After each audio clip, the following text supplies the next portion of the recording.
Words truly will never be able to convey how completely devastated we all are, but especially me and my family, that Charlie Kirk was taken from us far, far too soon.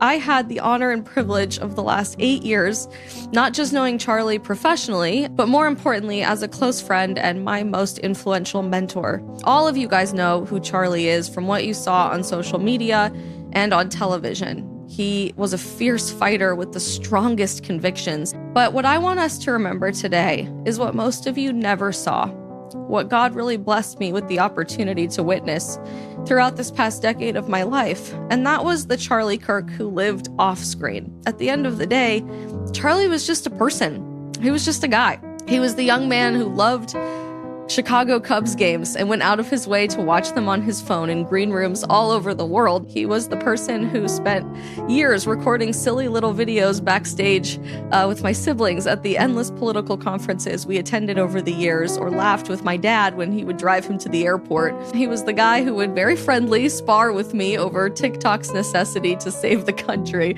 Charlie was the friend who personally handwrote my recommendation letter on my job application for my first job at the White House in 2018. He was the husband to his beautiful wife, Erica, the husband who inspired me to get really serious about the type of man that I wanted to marry and spend my life with. Charlie was the father who would sing with his beautiful wife and children on FaceTime for hours on end while traveling away from home, promising that Daddy would be home soon.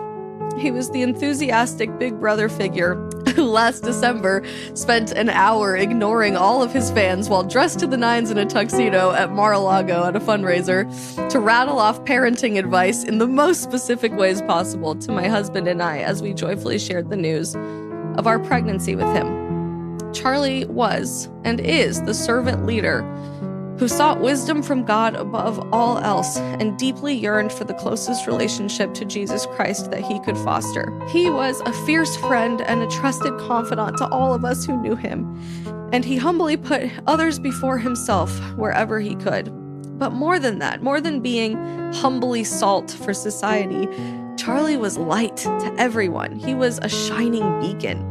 He inspired an entire country and an entire generation to seek and speak the truth, consequences be damned. He knew that it was his vocation to inspire others with hope, to keep showing up, to keep fighting for goodness, and to keep fighting for God in a society that demands that we sit down and we shut up and we lose that hope. Charlie transformed the world, and we and I will never be the same without him.